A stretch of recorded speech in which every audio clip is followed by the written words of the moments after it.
The New York Democrats approved $27 million for illegal immigrant tuition aid. Right after doing so, they blocked additional aid for families of soldiers that were killed, also known as Gold Star families.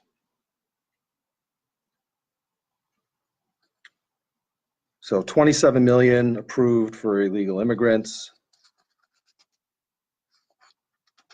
for tuition in New York, and the families of soldiers killed, Gold Star families, their aid is shut off at 2.7 million. You know, this is the kind of reasons why people are moving away from New York and states like New York.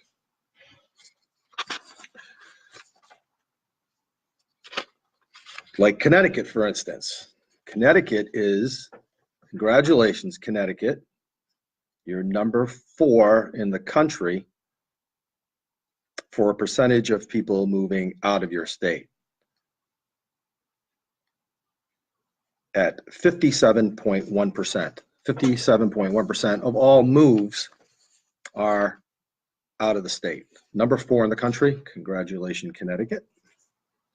Not too far behind at number 6 is the great state of Massachusetts at 56.3% of all moves going out of the state. Congratulations. Should be higher.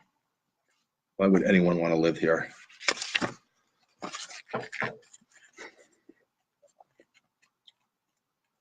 Comey, everybody knows Comey. Comey scoffs at Barr testimony, claims surveillance is not spying. So now they want to play semantics. Okay, that's fine. Spy on Trump, spy on his cabinet, and say it's not spying. That's fine. Keep it up, Comey, because Barr is going to get you. I have faith in Barr. Faith in Barr. On the other hand, Rod Rosenstein, also a criminal,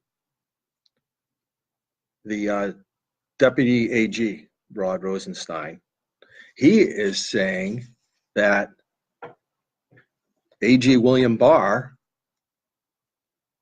is saying the truth, and it is completely bizarre that anyone would say that he's trying to mislead the people. So Rosenstein is, he understands the position that he's in. He realizes that if he is investigated, that he'll be going down. And maybe he's being nice and trying to defend Attorney General Barr, and in hopes that he will not be investigated. Barr, take Rosenstein down. Don't let this piddly little thing here where he's agreeing that you're not being truthful, and that that the media is saying that all the shit that they're saying, go after him too. Don't let him get away with this. It's too late to buy your way out. Trump, this is beautiful. Trump doubles down on plan to ship migrants to sanctuary cities. He says the radical left should be happy. So what Trump had said before today, and he's doubling down, is that all these people that are coming across the border illegally, that we will ship them to sanctuary cities. The sanctuary city people want to help these people. the other states that aren't sanctuary cities or sanctuary states are bad people. So, and they are for these illegal immigrants coming in. So let's bring them there. It sounds great. As long as they don't escape from there, that's the problem. But let's take a look at immigration and what's been happening so you can get a little bit clearer picture. In the past, there were actually more immigrants coming across the border illegally at some point in the past. But when those people were coming across, they were male, adults, generally speaking, so that they would be deported. But what's coming across now are families with children, and they can't be deported. Instead, they come across with a piece of paper that tells them exactly what to say so they can claim asylum. So the people come across, they read the piece of paper, and then there's not even anywhere to hold them because there's so many coming across. They can't be processed fast enough. So they are released into our society. And they may be given a court date or something like that. But even if they show up for the court date, it takes about 3 years to deport them, even if they're found that they don't have asylum. And most of them don't. It'll take at least 3 years for that to happen. And secondly, they might not even show up for their court. And no one's going to, how you find them. So all these people that are in the process, in the legal process, that are coming here that we can't deport, even when we catch them, even when we catch the million this year, we can't even deport them. They're going to be in our legal system, costing us money.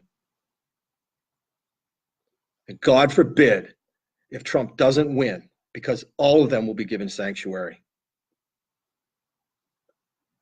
Shows you the importance of the next election. So remember to vote. And we're going to go over our strategy, our voting strategy. Well, my voting strategy. Maybe that's your voting strategy too. Maybe it'll become your voting strategy. Let's hope so. We'll see. I went over that yesterday, but at the end, for some reason, I goffed. And I will correct that tonight. Okay.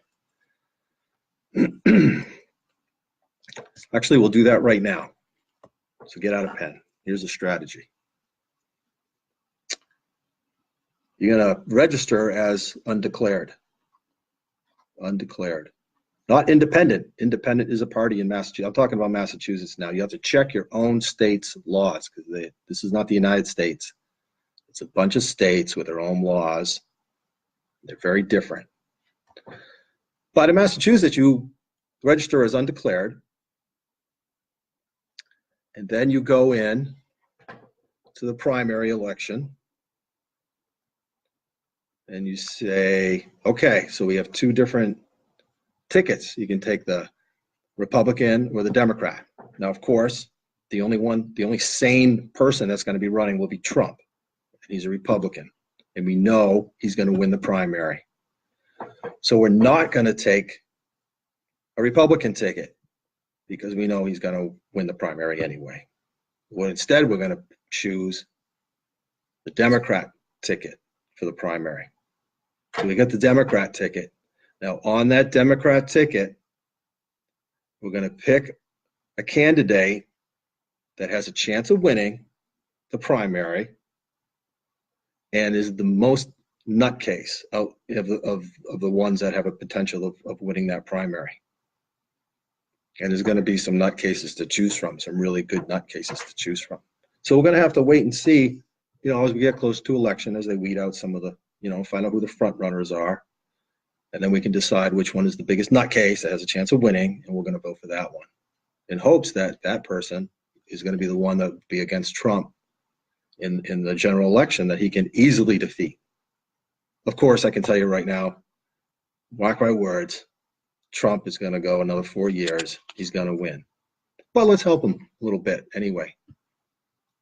Let's help him by getting the the craziest idealistic person to run against him. That will be make it even easier for him. He does a lot for us. Let's do something for him. Okay. And then, of course, in the general election, you just vote for Trump. Easy. Bang. Okay. I wasn't even going to do this tonight, but something disturbing really happened to me. Not to me, but kind of. This evening, just a little while ago. So this mother came in with her children, and she saw my Trump action figure, and she commented on that. She said, "Is that Trump?" I said, "Yes, that is Trump. That's our president, President Trump." And she said, "He lies." So, yeah, it's a 5-year-old girl. So I was like, "Oh, no, I don't think he does, but you can talk to your mother about that." So I was talking to her mother later, and she told me that the child had been abused at some point, which is sad, but that she was getting therapy, and that it was the therapist that told this 5-year-old girl that was getting therapy that Trump lies. And she said the therapist has a Obama statue or something in her office. So this is very disturbing to me. I had talked to you about Nazi tactics, and I had talked to you about a statement just recently by Nancy Pelosi, who said that this is a quote by her, that we, meaning the Democrats, the far left, need to go after the children at an early age. That's Nazi tactics. Control the media, shut down free speech, target the children.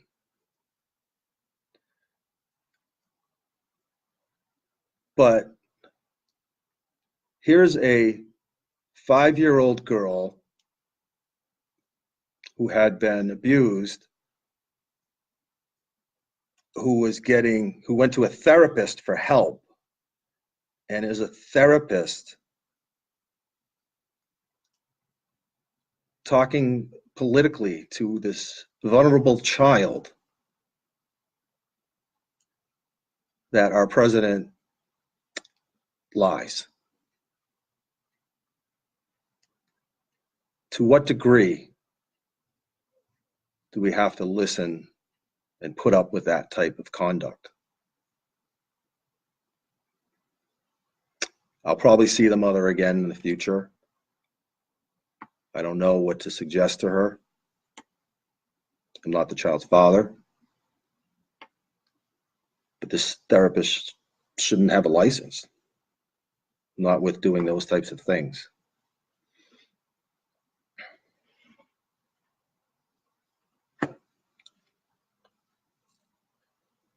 So be careful of your children, even with therapists, but certainly with anyone at this point.